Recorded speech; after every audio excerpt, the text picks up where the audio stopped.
Jadi penyesatan terbesar itu terjadi pada akhir zaman dengan kedatangan antikristus yang tunggal tadi. Tetapi fenomena itu sudah mulai dari abad ke abad. Keunggulan kekristenan itu adalah data-data yang lengkap. Nah, kalian kalau diajak adu ayat jangan mau. Karena kalau adu ayat kita mesti kalah. Kenapa kalah? Karena belajar Alkitab ini tidak mudah. Ini buku yang mencakup kurun waktu sekitar 1500 tahun. Bahasanya kitab Taurat, kitab Kejadian, Keluaran, Imamat, Bilangan, Ulangan, kalendernya, coba cari hari Paskah. Bulan Paskah bukan Nisan. Nisan itu baru muncul setelah zaman pembuangan. Lah kalau orang tidak paham, lah ini ayat Alkitab saling bertentangan. Loh, zamannya berbeda, nama kalendernya juga beda, dipersoalkan. Nah, terus kemudian dibandingkan misalnya satu kitab yang namanya Quran. Nah, Quran itu kan kitab yang muncul dari satu zaman, satu nabi yang diyakini sebagai penerima wahyu, satu bahasa, ya lebih mudah belajarnya. Jadi ada banyak hal yang sesungguhnya secara metodologis kita ini keliru dalam apa? Meladeni orang-orang yang sok usil ngurusi agama orang, padahal kita tidak pernah ngurusi mereka. Lah, kita jangan mau terjebak. Kalau kita mau terjebak, kita ngomong kitabnya orang itu bisa masuk penjara karena dianggap melakukan tindak pidana penodaan agama. Tapi kalau mereka yang ngomong hanya dihukum 4 bulan. Kalau yang ngomong itu Kristen 10 tahun, kan nggak imbang ini. Menghadapi ketidakadilan seperti ini musuhnya hanya ilmu pengetahuan, bukan emosi.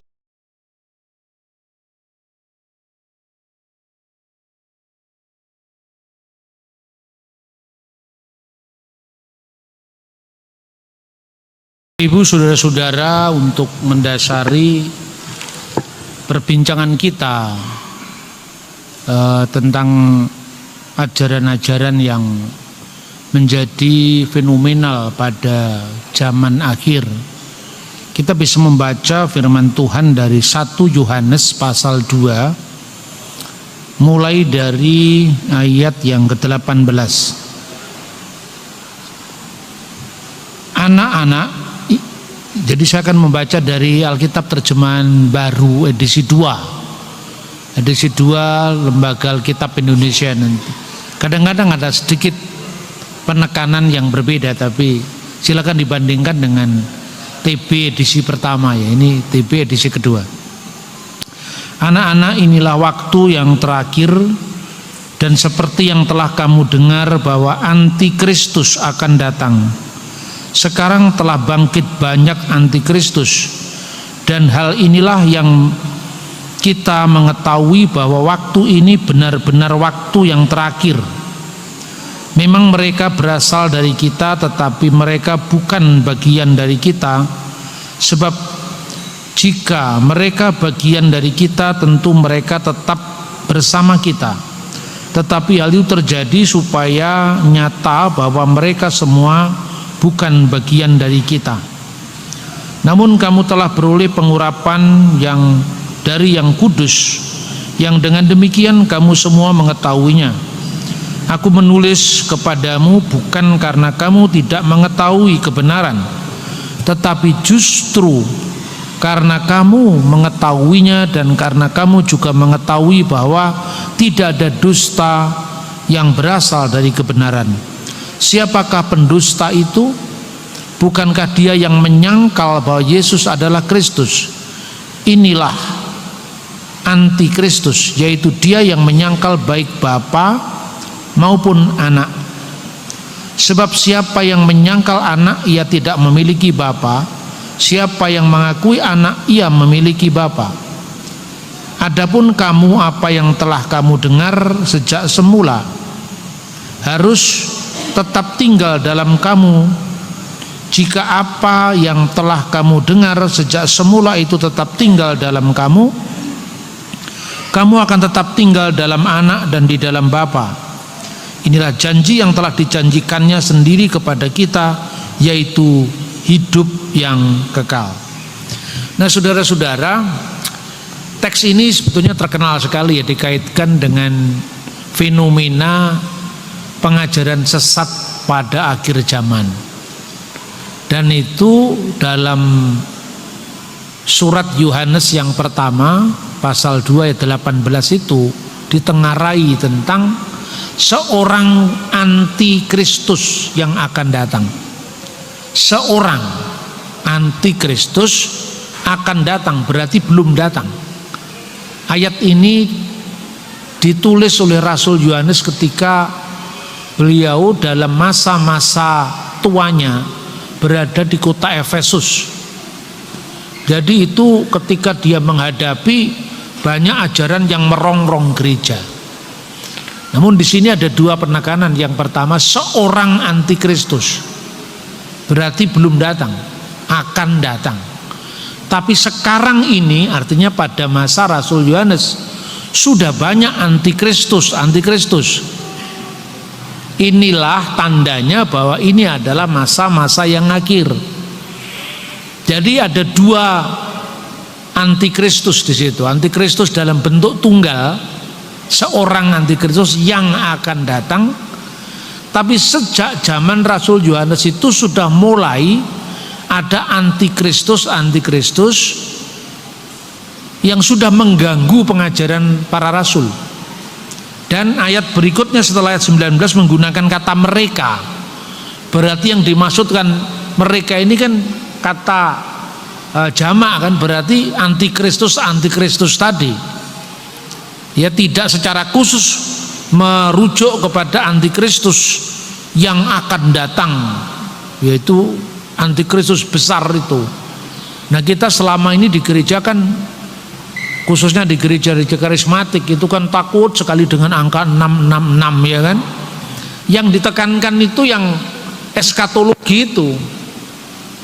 Sampai kemudian dulu ada ulang tahun Metro TV yang ke-6 itu tuliskan 66 melingkar-lingkar, katanya itu antikristus sudah datang, padahal bukan itu.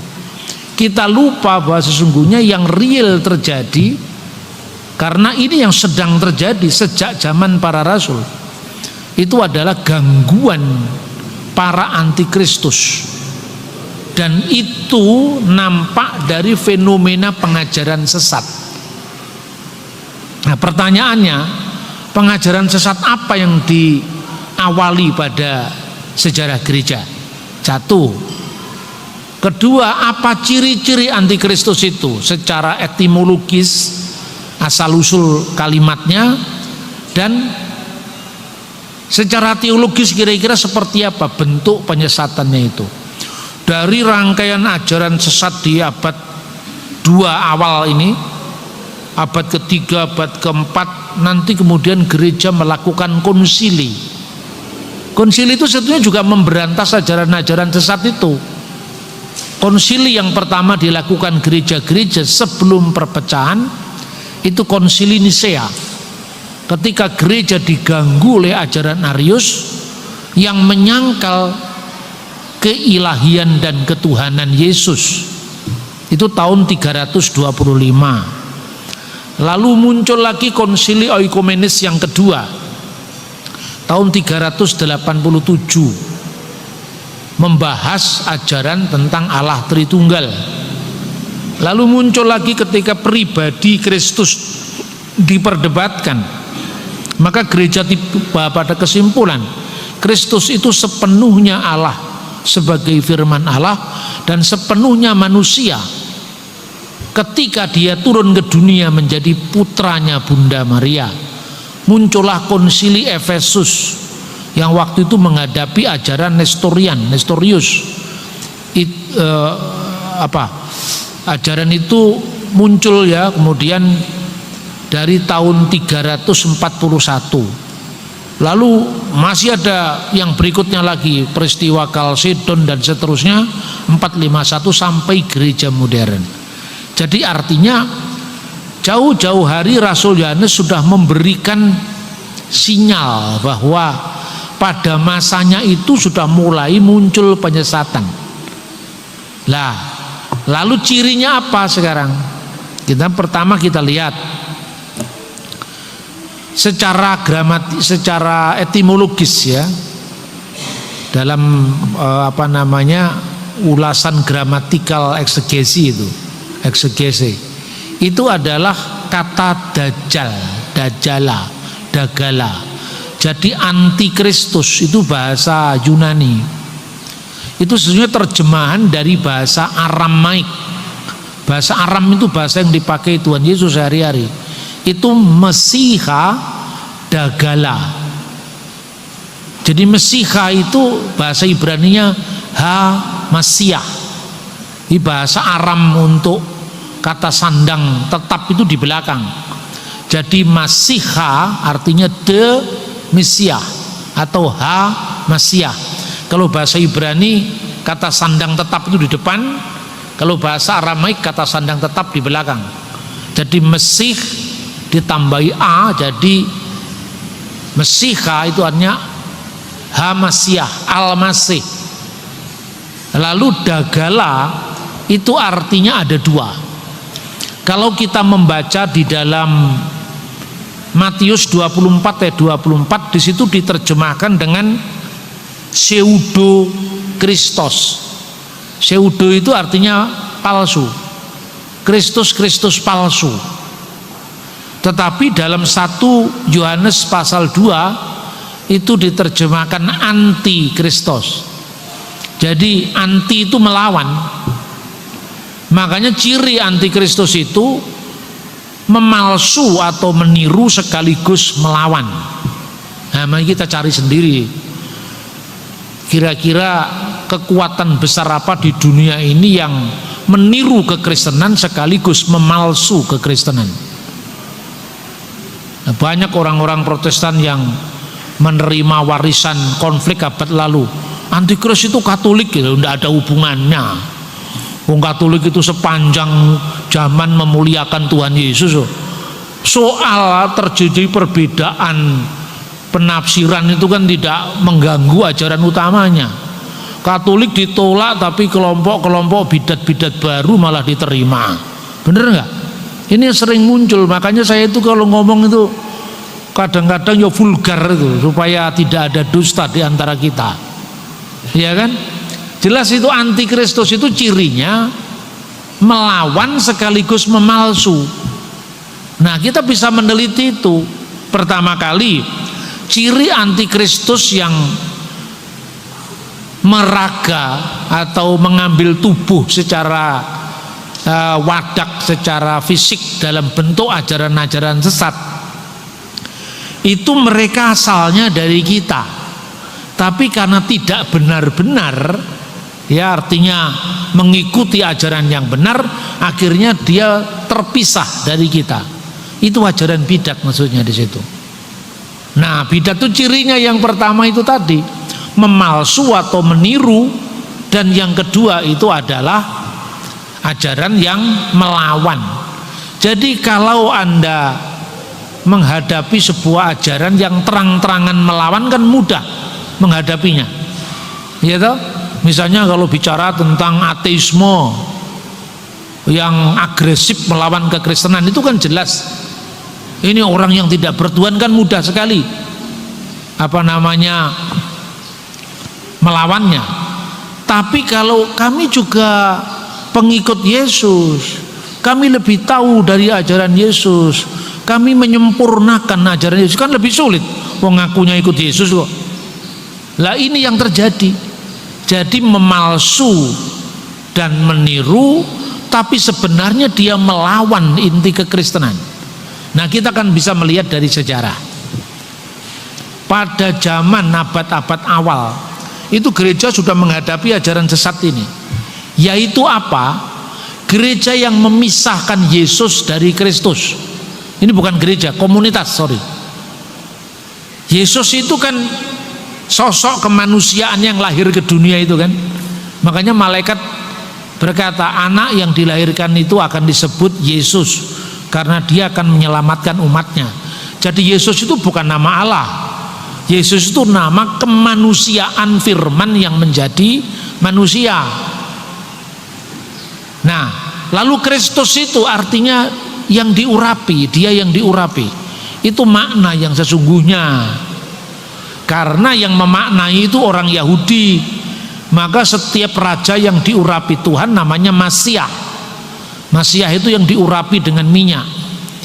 Kegagalan demi kegagalan dalam sejarah Israel, setiap raja dilantik gagal, raja dilantik gagal, akhirnya muncullah pengharapan dia yang satu-satunya diurapi, yaitu juru selamat pada akhir zaman. Makanya dari Masyah, artinya yang diurapi, lalu mereka menunggu Masyah, satu-satunya yang diurapi sebagai juru selamat.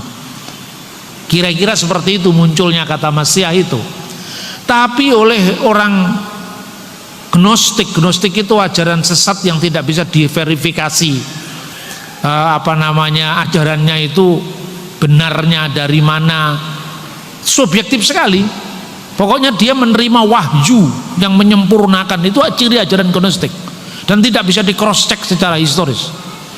Gnostik itu muncul sejak abad pertama akhir, dan yang menghadapi itu Rasul Yohanes. Makanya perhatikan, banyak rasul yang meninggal sebelumnya. Matius wafat sebagai martir, Markus wafat sebagai martir. Padahal Markus tidak lebih tua daripada Yohanes. Dia mati duluan tahun 68 Masehi di Mesir. Tapi Yohanes itu sampai umur 96 tahun nggak mati-mati. Rupanya Tuhan masih punya urusan dengan dia, disuruh menuntaskan ajaran-ajaran sesat. Jadi kira-kira nanti termasuk saya usianya panjang, karena tugasnya juga untuk memberantas mereka-mereka yang suka memutar balikkan Alkitab itu kan. Nah, itu Yohanes meninggal di Efesus tahun 96. Dan sebelum dia meninggal itu dia menghadapi ajaran sesat ini. Salah satunya perwujudan ajaran itu dilakukan oleh orang yang bernama Kerintos, bukan Korintus. Kalau Korintus nama kota, Kerintos itu mengajarkan begini: tidak selamanya Yesus itu Kristus. Jadi Kristus itu dipahami sebagai roh besar yang tinggal pada Yesus yang kelihatan itu. Lah roh itu kadang-kadang datang, kadang-kadang pergi. Itu ajarannya memang aneh-aneh itu. Kapan dia datang? Ketika Yesus dibaptis. Kapan dia pergi? Ketika Yesus disalib. Makanya kemudian ada kaitannya dengan itu, kita baca di Yohanes pasal 5. Yohanes pasal 5 ayat 6. Inilah dia yang telah datang melalui air dan darah, yaitu Yesus Kristus, bukan saja dengan air, tetapi dengan air dan dengan darah. Rohlah yang memberi kesaksian, karena roh adalah kebenaran. Jadi jelas di sini ya, datang dengan air dan datang dengan darah. Apa artinya datang dengan air? Pada saat dia dibaptis, engkaulah anakku, pada hari ini aku berkenan kepadamu, engkaulah anakku yang kuasihi, kepadamu lah aku berkenan. Jadi saat itu katanya kaum Gnostik, roh itu datang memasuki Yesus di dunia. Ketika Yesus disalib, roh itu pergi lagi. Makanya model kristologi sesat yang saya namakan kristologi teh celup inilah Yohanes menulis pasal ini, pasal 5 ayat 1. Di ajaran ini meresahkan gereja. Maka dia mengatakan, Yohanes mengatakan, Yesus itu tidak hanya menjadi Kristus saat dia dibaptiskan, lalu dipermaklumkan dari surga, engkaulah anakku yang kukasihi, kepadamu lah aku berkenan. Tetapi juga ketika Yesus mati, itu karya yang utuh. Yesus selama-lamanya adalah Kristus. Itu yang pertama. Yang kedua, ajaran yang kedua dari kelompok yang sama ini, dia menyangkal Yesus itu tidak sepenuhnya jadi manusia. Jadi Yesus itu hanya tampaknya manusia, tapi dia tidak benar-benar menjadi manusia. Itulah yang kemudian direaksi oleh Yohanes pasal 4 mulai dari ayat 1. Saudara-saudara yang terkasih, janganlah percaya kepada setiap roh, tapi ujilah roh-roh itu apakah mereka berasal dari Allah, sebab banyak nabi-nabi palsu bermunculan di dunia. Dengan demikian kamu mengenal roh Allah. Setiap roh yang mengaku bahwa Yesus Kristus telah datang sebagai manusia berasal dari Allah. Dan setiap roh yang tidak mengaku Yesus, maksudnya Yesus yang telah datang sebagai manusia, tidak berasal dari Allah. Roh itu adalah roh antikristus, dan tentang dia kamu dengar bahwa ia akan datang dan sekarang ini sudah ada di dalam dunia. Jadi penyesatan terbesar itu terjadi pada akhir zaman dengan kedatangan antikristus yang tunggal tadi. Tetapi fenomena itu sudah mulai dari abad ke abad. Nah, itulah kemudian kalau kita runut dalam sejarah gereja, itu kita tidak salah persepsi lagi. Jadi kalau Korintus itu ajarannya belum terlampau apa istilahnya terang-terangan, Marcion ini sangat terang-terangan. Marcion ini penerusnya Korintus. Suatu saat katanya sejarah ini, yang nulis sejarah ini adalah Irenaeus. Irenaeus itu muridnya Polikarpus, dan Polikarpus muridnya Rasul Yohanes. Itu tulisannya terpelihara semua sampai hari ini. Salahnya gereja modern tidak mau belajar dari akar sejarah. Akibatnya bingung begitu diserang Yesus baru jadi Tuhan dilantik tahun 325, kita heboh. Maka saya selalu mengatakan para apologet Kristen, keunggulan kekristenan itu adalah data-data yang lengkap. Nah, kalian kalau diajak adu ayat jangan mau. Karena kalau adu ayat kita mesti kalah. Kenapa kalah? Karena belajar Alkitab ini tidak mudah. Ini buku yang mencakup kurun waktu sekitar 1500 tahun. Bahasanya kitab Taurat, kitab Kejadian, Keluaran, Imamat, Bilangan, Ulangan, kalendernya coba cari hari Paskah.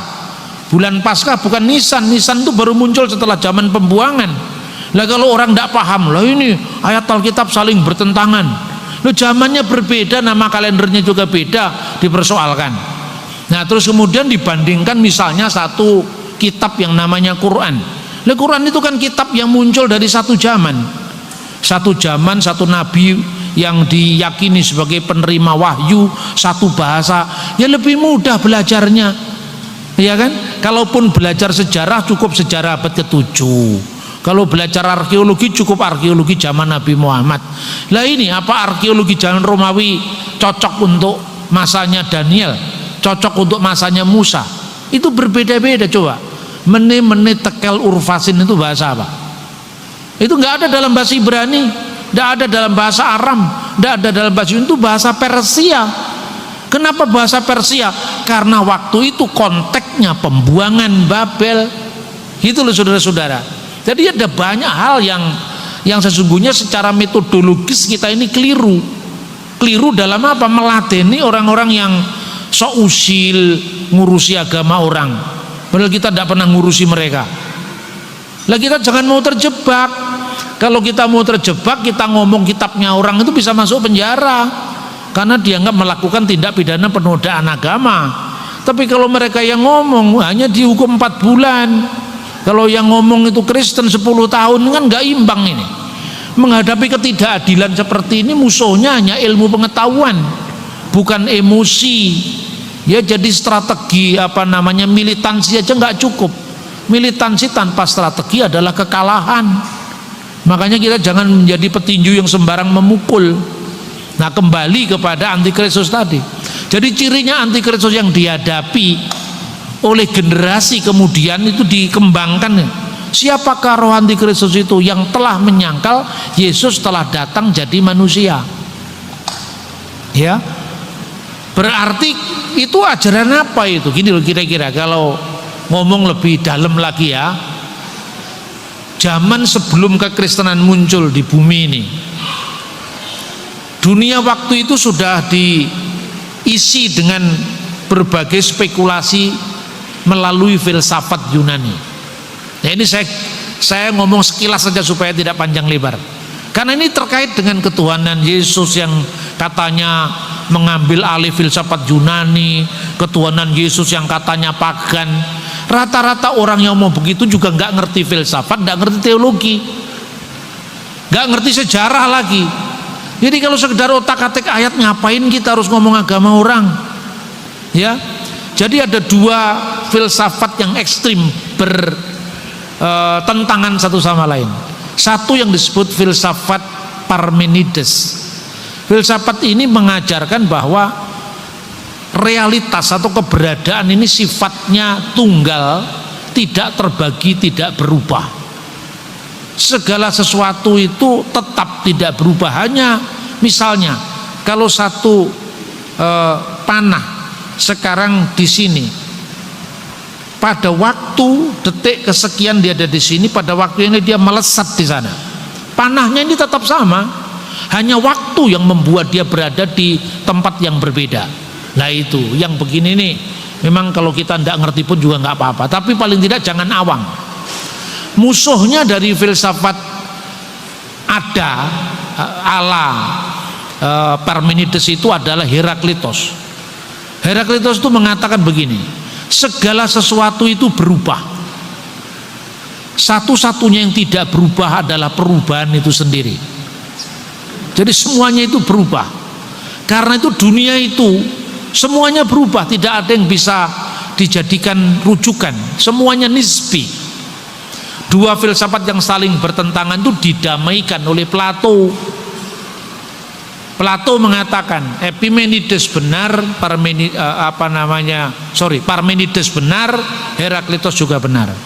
Yang dikatakan realitas atau keberadaan itu tidak berubah, tetap itu di alam ide. Alam ide itu tidak tersentuh oleh indera kita. Lah, Parmenides segala sesuatu tetap itu di sana. Sebaliknya Heraklitos segala sesuatu berubah itu di dunia yang kita huni sekarang ini loh. Segala sesuatu berubah, nisbi, tidak ada yang bisa dibela mati-matian, tidak ada yang bisa pegang mati-matian, semuanya akan lewat dan berubah. Lalu Plato mencontohkan, ada orang yang terpenjara di gua, tapi kepalanya ada di mulut gua. Ketika ada sapi lewat di situ misalnya, dia menyangka bayangan sapi itu adalah sapi, padahal itu hanya bayangan. Ketika ada pohon diterpa matahari, dia nganggap bahwa bayangan pohon itu adalah realitas, padahal cuma bayangan. Ketika dia keluar dari penjara, dia tahu, oh semua itu hanya bayang-bayang. Dunia ini relatif karena dia menjadi bayang-bayang dari dunia ide yang akan datang. Itu basicnya seperti itu kira-kira. Nah kemudian orang Yunani dari pandangannya Plato itu lahir yang namanya Neoplatonisme. Misalnya dipimpin oleh Plotinus, Antonius Sakas. Dia mengatakan begini, karena Allah itu ada di alam ide, maka Allah tidak pernah bisa disentuh oleh kita ciptaan, kosmos, manusia, antropos. Karena manusia itu tinggal di alam yang temporal ini.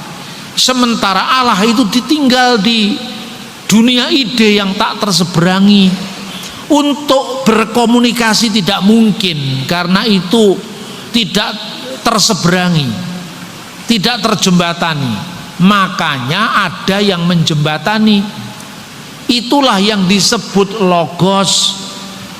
Logos itu bukan Allah dan bukan manusia, bukan theos, bukan pula antropos, bukan theos juga bukan bagian dari alam semesta atau kosmos. Jadi logos itu di tengah-tengah. Nah melalui logos inilah dijembatani antara yang sebelumnya tak terjembatani, antara Allah dengan manusia. Nah seperti itu. Nah kemudian ketika Alkitab diterjemahkan ke dalam bahasa Yunani di Alexandria, namanya Septuaginta. Bahasa Ibrani untuk Davar Elohim, firman Allah, itu diterjemahkan dengan logos tuteu. Tapi logosnya Septuaginta ini tidak sama dengan logosnya filsafat Yunani tadi. Nah pergulatan terus dilakukan ketika orang ini sebelum zaman Kristen semua yang saya ceritakan ini. Yesus belum turun ke dunia ini. Ini zaman sebelum Kristen, kira-kira abad ketiga sebelum Masehi. Lalu muncul seorang filosof Yahudi dari Alexandria namanya Philo. Philo itu mengatakan logos itu begitu pentingnya karena menjadi jembatan antara manusia yang penuh dosa, manusia yang penuh kekurangan ini dengan Tuhan yang maha sempurna. Maka orang berdosa tidak mungkin mengalami kesempurnaan tanpa logos. Begitu pentingnya logos ini, maka logos disebut deuterotheos, Allah kedua. Lah ini berarti kan apa? Menyimpang dari ajaran kitab suci, karena Alkitab tidak pernah mengatakan Allah itu ada dua, Allah itu hanya satu. Makanya kemudian ketika menghadapi kelompok gnostik yang mengatakan Yesus tidak pernah benar-benar jadi manusia, Yohanes justru mengajarkan enarki in ologos, bahasa aslinya ke ologos in prostonteon ke theos in ologos. Pada mulanya adalah firman, dan firman itu bersama-sama dengan Allah, dan firman itu adalah Allah. Jelas logos itu Allah sendiri, bukan Allah kedua, karena Allah itu hanya satu. Shema Yisrael Adonai Elohenu Adonai Echad. Dengarkanlah wahai Israel, Tuhan Allah kita, Tuhan itu esa. Lalu logos itulah yang menciptakan alam semesta, tapi ini bukan logos yang terpisah dari Allah. Ini logosnya Allah. Firman ini firmannya Allah, maka firman itu harus sepenuhnya Allah. Lalu firman yang sepenuhnya Allah yang menciptakan segala sesuatu, maka ayat 3 dalam Yohanes pasal 1, segala sesuatu dijadikan oleh Dia. Dia di sini Yesus sebagai firman, sebagai logos, dan tanpa Dia, tanpa firmannya Allah, tidak ada sesuatu pun yang telah jadi dari segala yang telah dijadikan. Lalu ayat 14, dan firman itu dan logos itu telah menjadi manusia. Nah, sekarang pertanyaan, mana ajaran Yunaninya yang dituduhkan orang-orang polemikus muslim itu? Katanya Kristen jiplak filsafat Yunani. Kalian yang tidak tahu filsafat jangan ngomong filsafat. Mana ada dalam ajaran filsafat Yunani logos itu sepenuhnya Allah? Tidak, logos itu dalam filsafat Yunani adalah intermediary being, entitas yang bukan Allah juga bukan manusia. Injil Yohanes beda, firman itu adalah Allah, sehingga tidak ada dua Allah, cuma ada satu Allah. Dan firman itu telah menjadi manusia dan diam di antara kita, dan kita telah melihat kemuliaannya, yaitu kemuliaan yang diberikan kepadanya sebagai anak tunggal Bapa, penuh kasih karunia dan kebenaran. Mana miripnya dengan filsafat Yunani? Yohanes 3 ayat 16. Karena Allah begitu mengasihi manusia di dunia ini, sehingga Ia memberikan anaknya yang tunggal, supaya setiap orang yang percaya kepadanya tidak binasa, melainkan mendapat hidup sejati dan kekal.